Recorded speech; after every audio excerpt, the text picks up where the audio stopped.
Welcome to the People's Fantasy Football Podcast. I'm Doug By, here as always with Mike Rossi. It's just the two of us tonight. Just us, as I like to say, the original OGs. The original OGs. That's us. That's the two of us. Andy's our Monday guy. Joe's got more important things he's got to do. Yeah, like so important. Oh, I just bought a house. Oh, book whoop. Yeah. Big man. All right. So tonight it's our Starts It Sleeper show. We got a lot of other new segments in there, but we want to start it off with our Starts It Sleeper of the week. So, Mike, who is your start of the week? My start of the week is Javonte Williams, running back for the Broncos. I think he was drafted as a kind of a starter, like 6th, 7th round to begin with, but so far he's the RB 33 on the year. So he's right on that flex range. And I just want to give people confidence to start him again, because I think now that we're into week 4, people forget that him starting off the season not on the PUP or just starting off full time was a surprise. That he's coming off an ACL injury. He's still knocking off that rust. And while he's doing that, he's still averaging 15 touches a game and 4.2 a carry. So he's playing against a Bears defense. It's no secret the Bears suck at defense, and they're even worse against the run. They're the 31st ranked team against the run. So just wanted to give people confidence. If you were thinking about benching him, don't do it. Start Javonte. This is his week.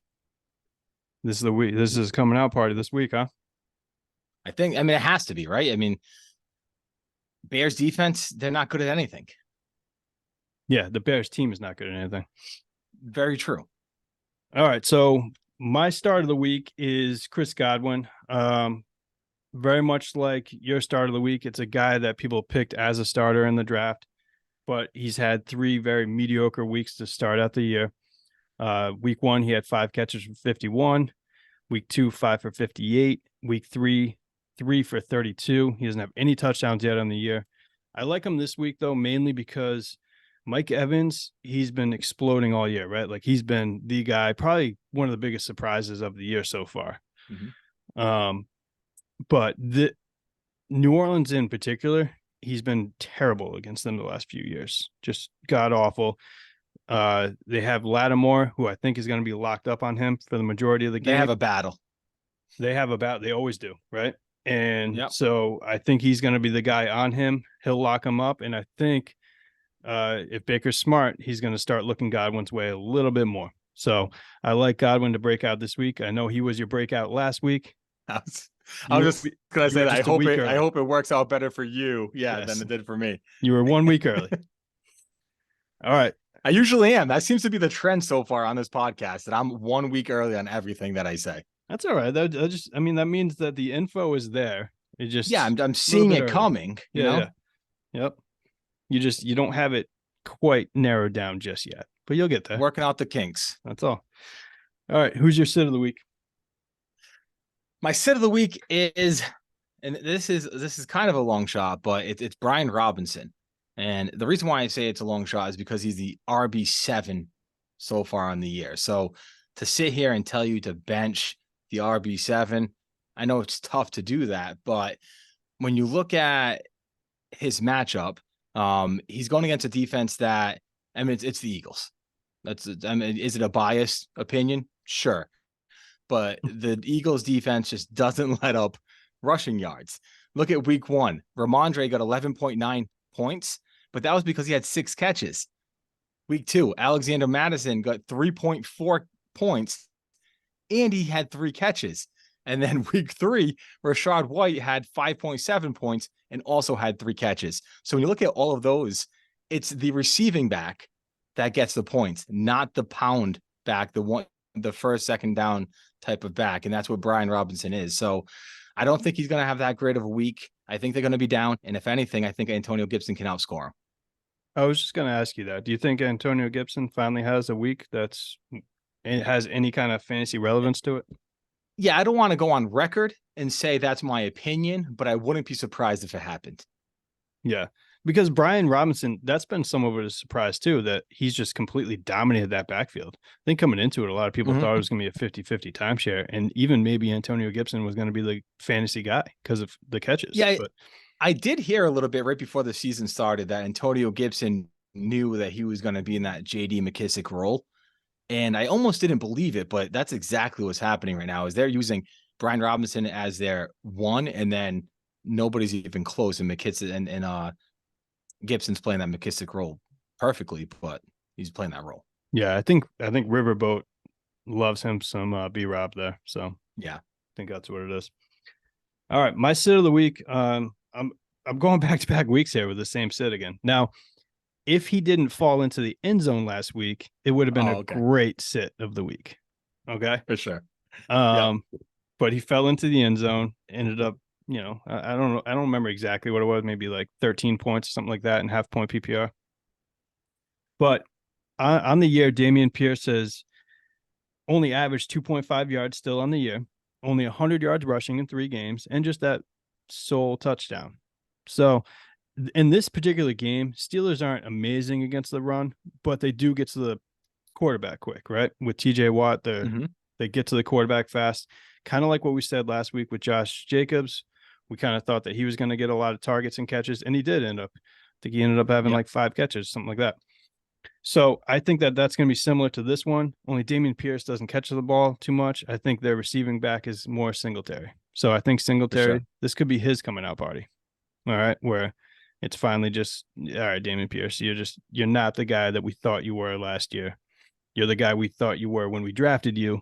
Or was he undrafted when we did? I don't know. He was either really late or undrafted.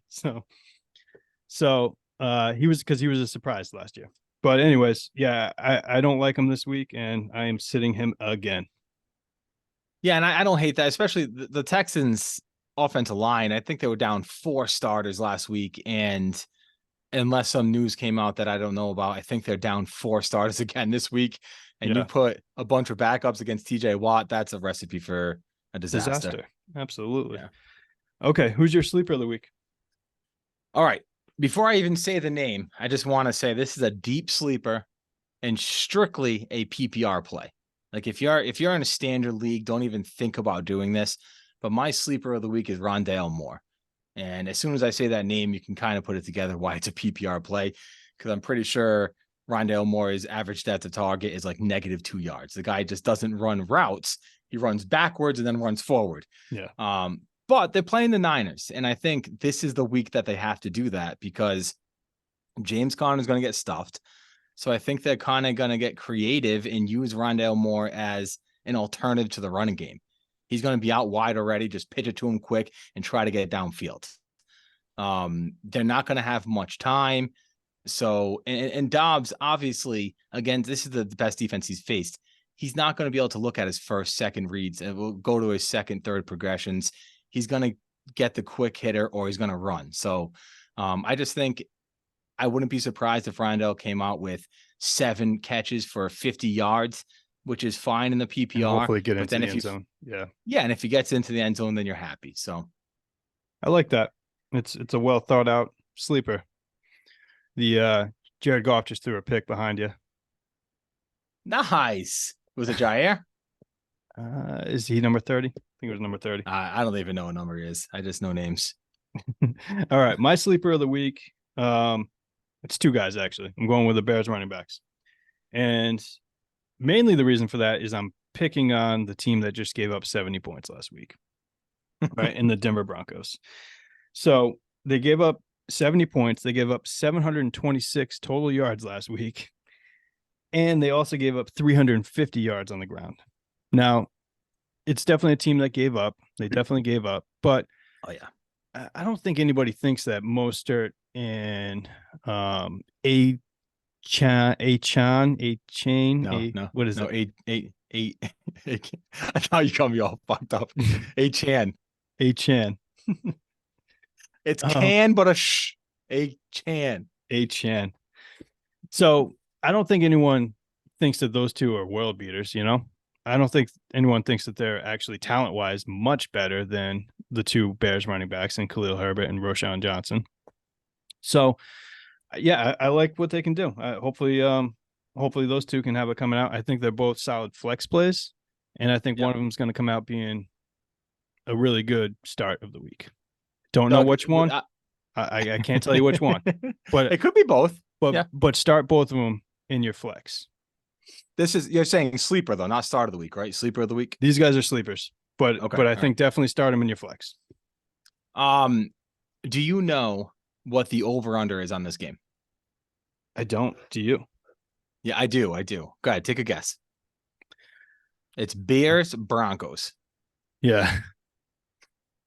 Yeah. I don't know what that means. So I'm going to say 49. Okay, all right. So I thought you were going to go very low. You're actually over.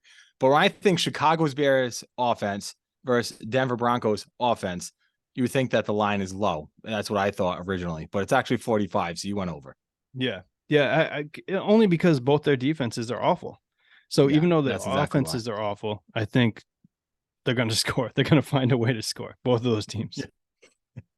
All right. That wasn't as exciting as the answer I thought it was going to be, but No, because honestly, I think that's the way I was thinking about it. All right. That's our start sit of the week. Start sit sleeper of the week. And we're going to start holding That's right. ourselves accountable to this, right? We're going to start putting that up on Instagram, Yeah. seeing how they do. Yeah, I'm gonna start putting up if we hit or not, and then I want to kind of keep track of where we are on the year, if we hit or not. So we'll have to come up with some standards. What's considered the hit, what's considered the flop. So, but follow the Instagram, the People's Fantasy Football.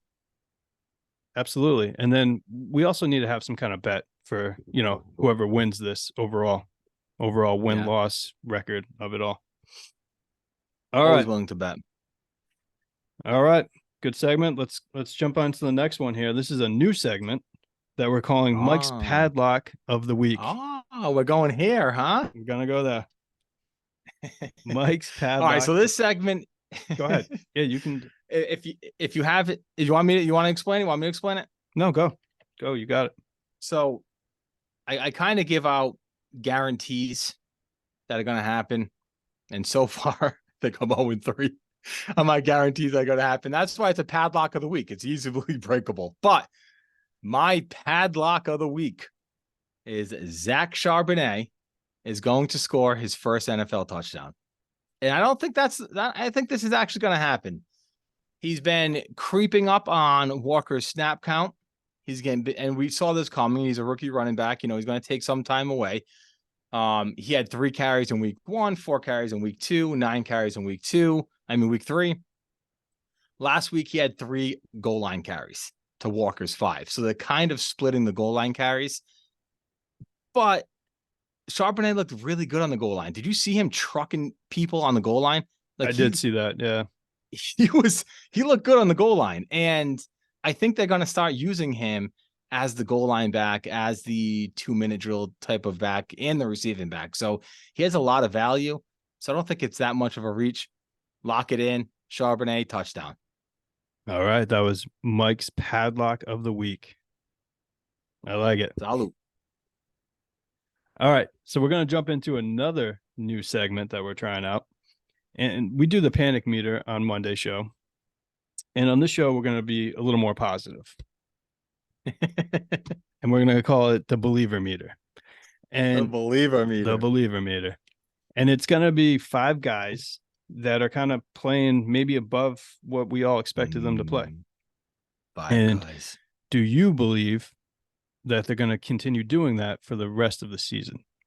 That's what we're saying. So, a 0 saying, no, it's not happening. 10. Yeah. No, it was a one-off. Yeah. 10. We completely believe it. All right. So let's start out with Jordan Love. Who do you? Jordan Love, the guy right behind. Well, it's Goff now, but playing right behind me. He's playing right behind you. Where do you have Jordan Love? I got him at a 4. Okay.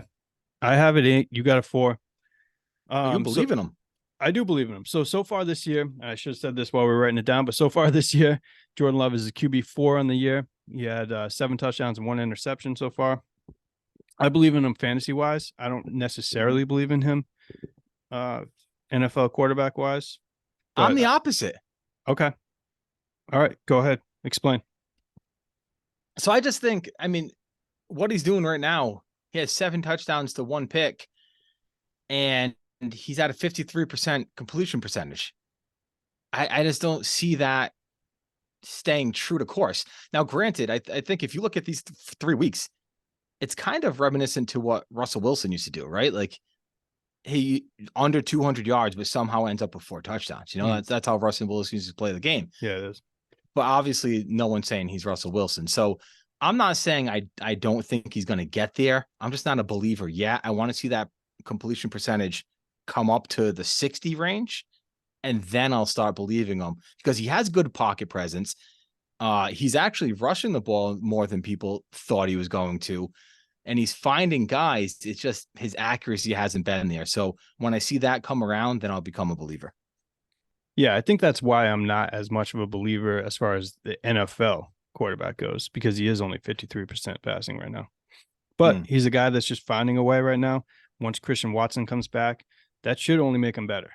And it should be part of the whole, not a lot of pass attempts, but, you know, Christian Watson booms for a 70-yard touchdown, you know? Let me ask you something real quick. I'm catching you on the spot here. So rest of season with Christian Watson back, if you had to guess, who's the wide receiver 1 on this team, fantasy wise? I think it's Watson. I think his Watson? talent. Yeah, I do. Rest of season once he's back. Rest right? of season. Yes. Yeah, I think his talent is just a lot better than the other guys that they have there. But we'll see. All right, let's jump to the next guy. And we're going to go to CJ Stroud, another quarterback. And so far this year, he has been QB 13 on the year, 5th in yards, only 4 touchdowns, but no interceptions so far this year. So the touchdowns are kind of keeping him at that range, right? And we're both in the same ballpark here. I don't know why I wrote 8 down again, but I did. You pulled a Joey G. I pulled a Joey G. All right, so I'm an 8. Mike, you're a 7. Go ahead and talk about it.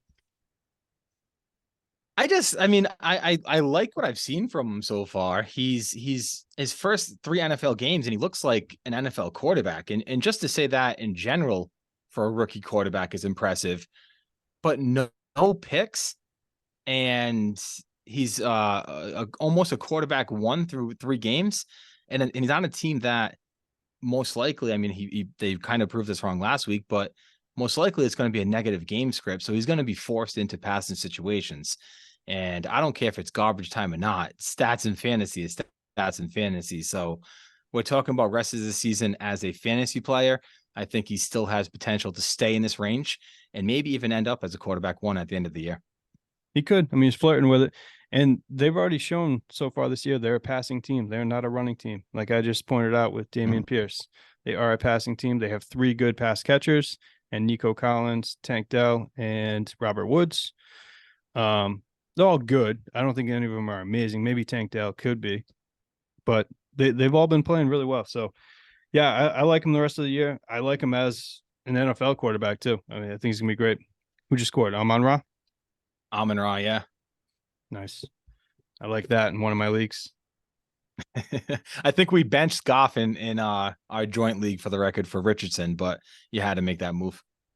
Yeah. I'm okay with that. He already had an interception anyway. So, all right, let's jump to the next guy. Devon Achane. Devon Achane. I can't get it, man. I don't know what it is. Devon Achane. So far this year, he's running back 4 because of week 3's performance. Because of that week 3 performance. And I made a boo-boo last episode where I said he went into RB2 status from 1 week, and it was actually running back 4 on the year from 1 week performance. That is incredible. Yeah.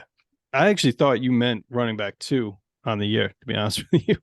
Oh, no, I did not. Because I figured it was close because of what he did. All right. So I have a 3. Where are you at? You're at 6. Okay. Yeah. Talk about your 6 and I'll talk about my 3. I mean, I think I've said it already, but I don't think Mostert, how many times am I going to say the same thing? But Mostert is not set for a season long of fantasy. Now, the only thing that I think Achane can be hurt from is if the Dolphins still decide they want to trade for Jonathan Taylor.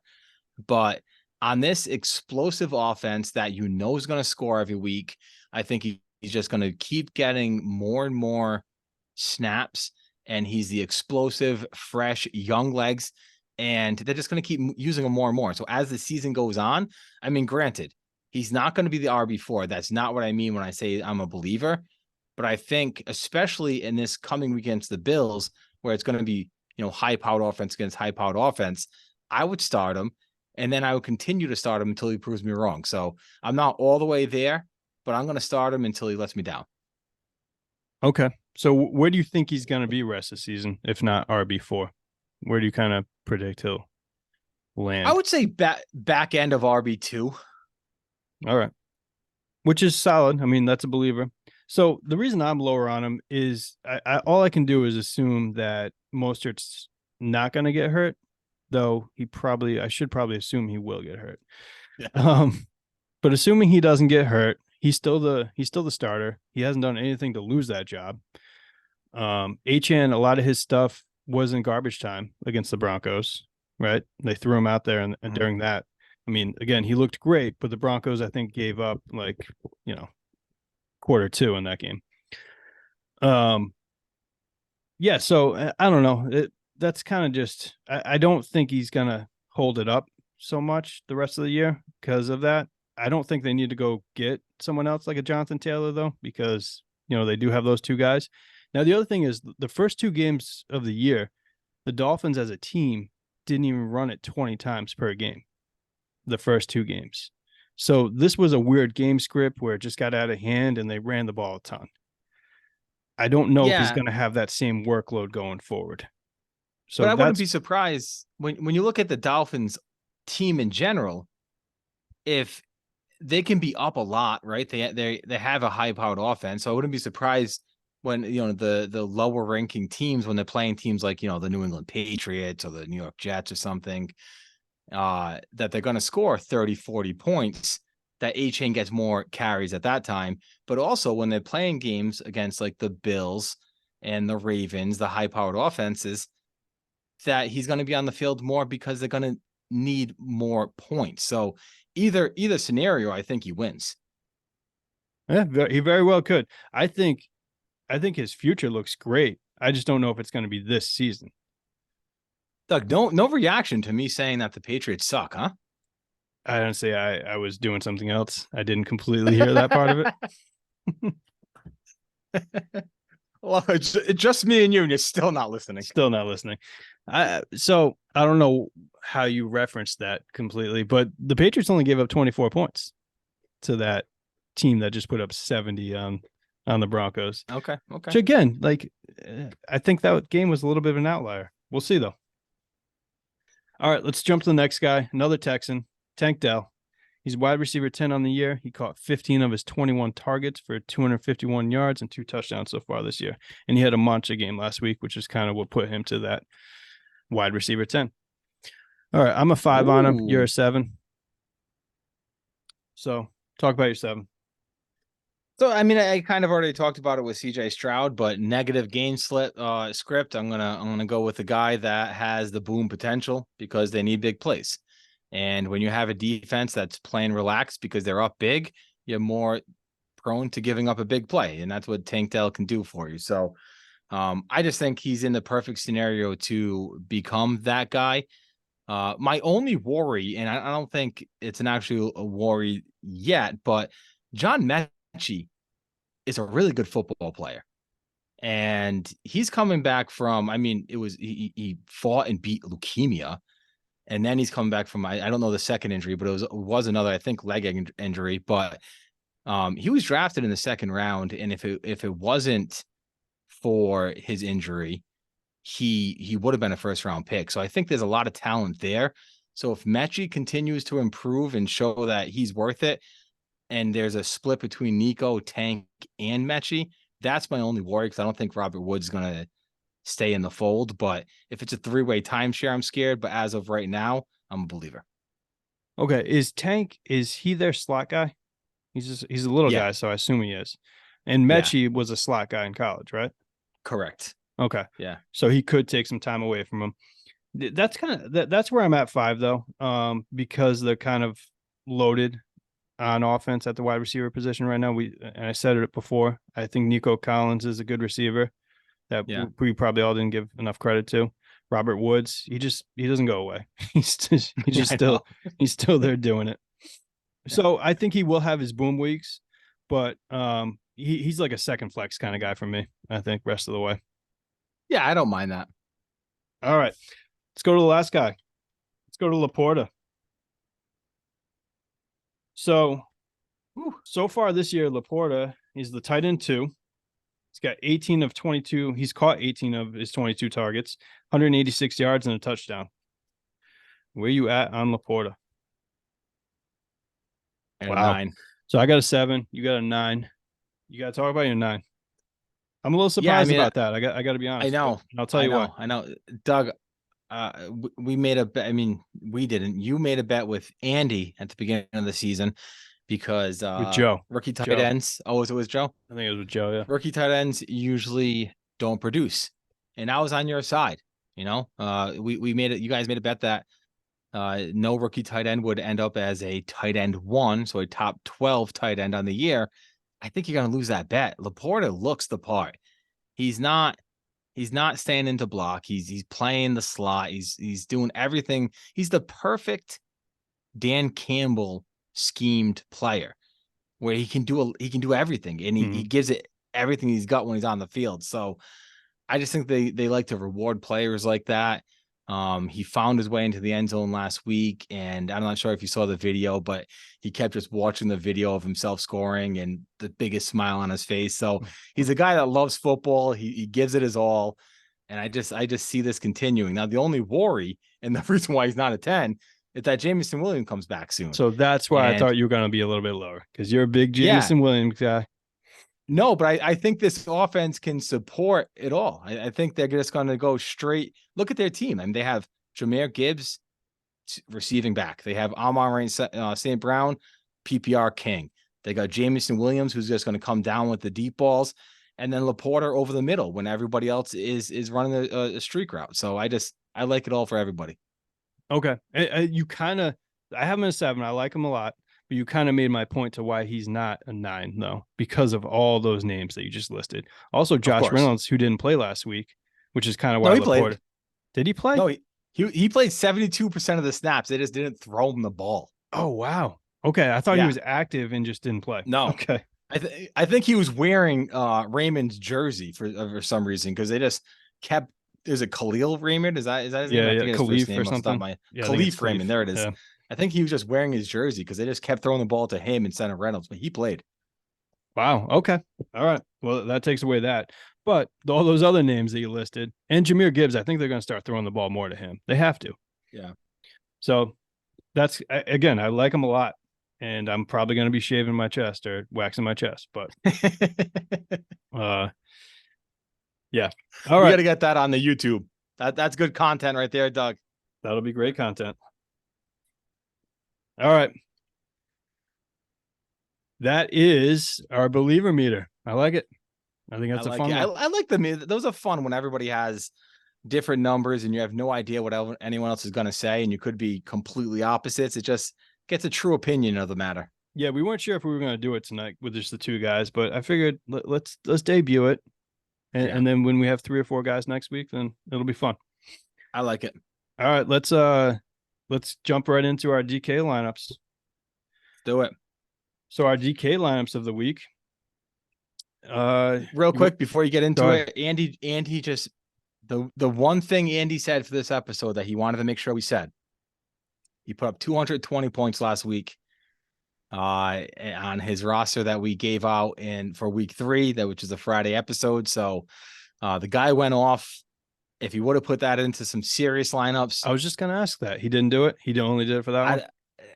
I'm pretty sure I would have heard it if he did it. He never told me. Yeah, we would. Unless he's one of those people that's, like you win the lottery and you don't tell anybody, because then all of a sudden people want to mooch off you, Yeah. Well, with you, yeah, I don't blame him. I definitely would. I'd have the best setup in the world right now. Mm-hmm. Mm-hmm. All right, let's jump into it. Let's go quarterback. Who's your quarterback of the DK week? My quarterback is Jameis Winston. He's 5,300 going against the Bucks defense. It's pretty simple why you pick game. Jameis Winston, right? It is a revenge game. And you said, I'm not sure if that was off air. I think it was off air. You said It was. those revenge games, they're real. Mark Andrews said they're real. That Mark Andrews said they are legit. So they have to be. And Jameis Winston, realistically, he can come out here and throw 4 touchdowns. He can also come out here and throw 4 interceptions, but he has the ability to do both of those things simultaneously. 4 touchdowns and 4 interceptions in the game. Jameis Winston can do that. And as far as fantasy goes, I'm okay with that, especially for 5,300. So yeah, for 5,300, that's fine. And he will do that. He will throw 4 touchdowns and 4 interceptions. And I'm completely okay with that too, as an Olave owner. All right. Yeah, exactly. Yeah. All right. My quarterback is Brock Purdy. He was only 5,900, which I still think is kind of low for him with all the talent he's got around him. Going against Arizona, and I still don't completely buy Arizona. So simple as that. That's why I went that route. All right. Yeah, that's an easy pick. They're 24th ranked right now against the pass, Arizona. So you got to watch out because Debo's banged up.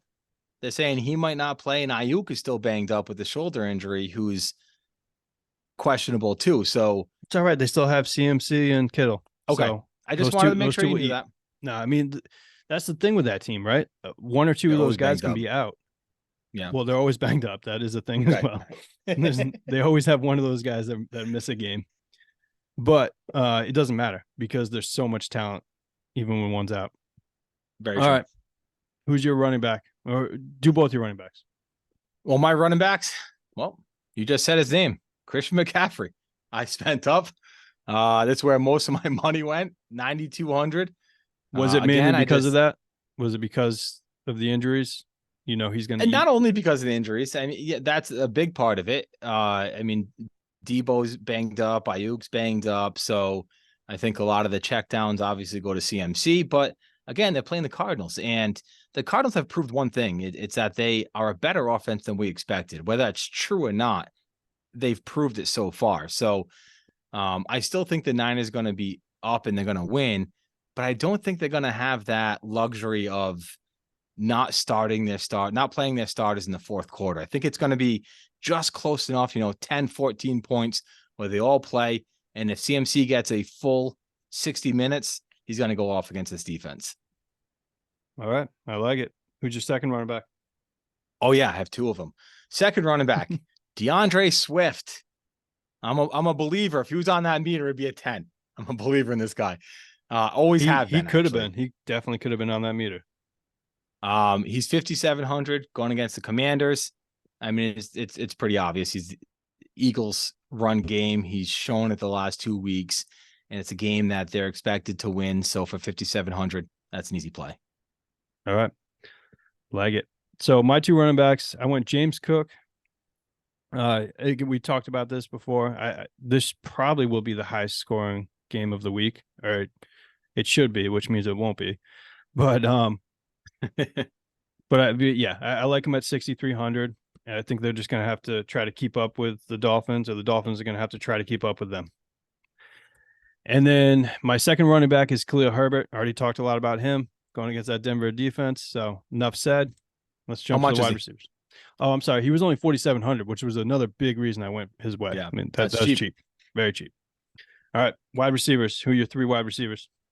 All right.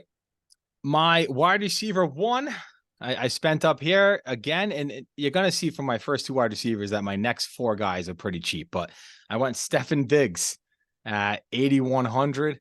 Again, we talked about it. It's the Bills, it's the Dolphins, it's 2 power offenses. I want pieces of it. Mm-hmm. And I think Steph Diggs, he's always competitive. This is a division matchup. He's going to go out and he wants to prove that he can do what Tyreek is doing. So I almost went that route because of that, because he wants to prove that he's on his level and he can hang with Tyreek. And that, I think there's no one more competitive. Yeah. Oh, it really is. Yeah. But he is super competitive, and that's on his mind. It is. So 8,100. Yeah, I'm taking it. I'm going all 3 wide receivers, right? All 3.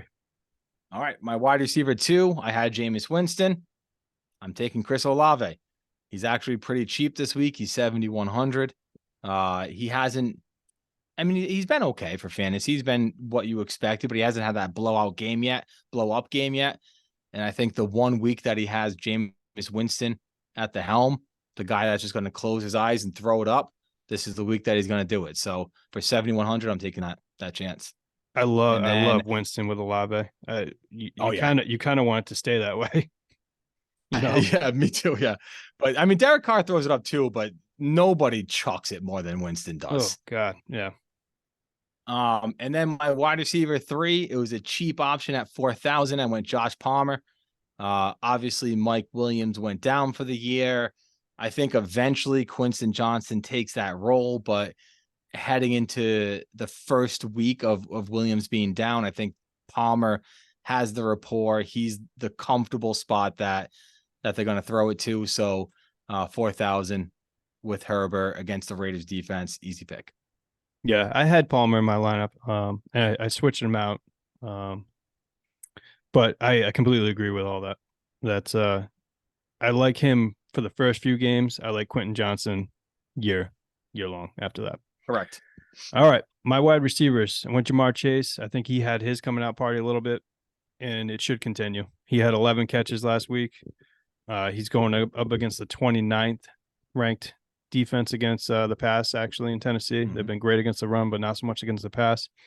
He was 7,800, so I like that. My second guy is Chris Godwin. Talked a lot about him earlier. He was 6,400.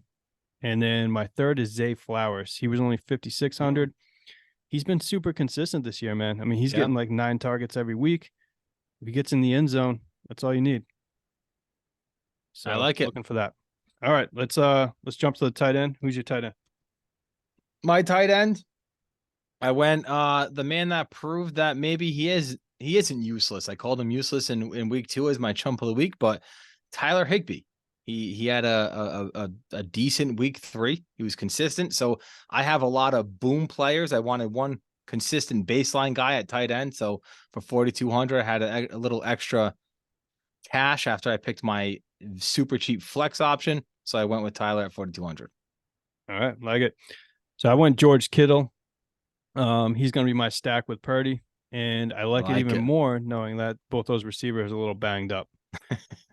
So I think Kittle could eat in this one. He was 5,100, so not bad either. Not bad. All right, who's your flex guy? I talked about him earlier. It was my deep sleeper of the week. I went with him. I went with Rondale Moore.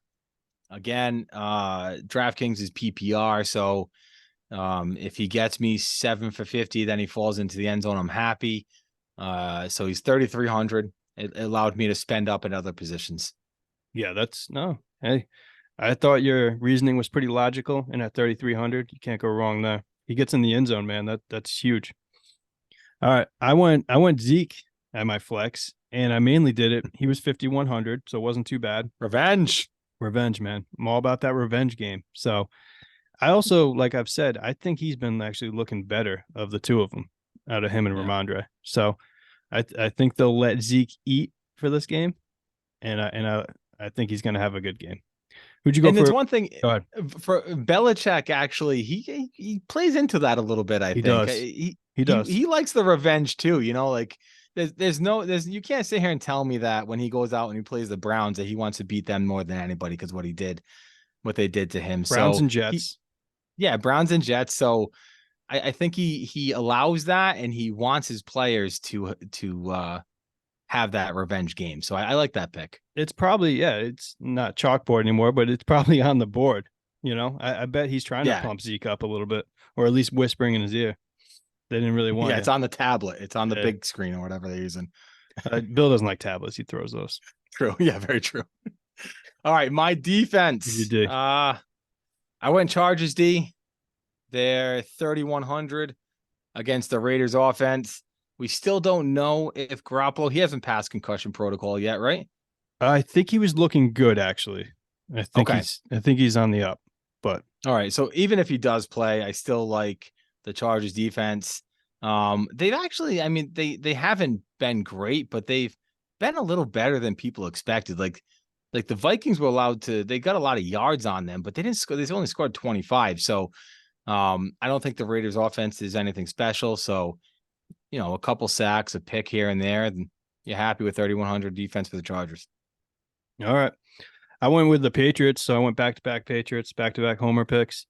The reason I went with Patriots, though, is they usually are ball hawks. They usually, force a decent amount of turnovers, and Dak led the league last year in interceptions. I think he only played like 13 or 14 games, but he still led the league in interceptions last year. And that interception he threw at the end of the game against the Cardinals that sealed the deal. Yeah. That was so ugly. Yeah. I mean, he can't get it out of his system. So yeah, I expect 1 or 2 picks in that game. Maybe one of them goes back to the house. And that's what you're looking for in a defense, in my opinion, when it comes to DK or any fantasy. But all right. So that is the show. Just the 2 men, the 2 OGs, the 2 original OGs. And I think we got some good segments in there for the future. We did. Yeah. And I'm looking forward, because this was a shorter episode than usual, but an easy listen. And when we get all 4 of us in here doing that believer meter, I think it's going to be even more fun. Yeah, 100%. We didn't do any predictions for this game tonight that's currently on. What's the score right now? 14-3 Packers. 14-3 Packers. All right. Yeah. Oh, no, I'm sorry. Lions. I was going to say, I'm on Raw scored a touchdown, yeah. so that doesn't Yeah, 14-3 Lions. 14-3 Lions. All right, let's go enjoy some football. All right, so for Mike, I'm Doug. We'll see you guys next time. Later. Later, guys.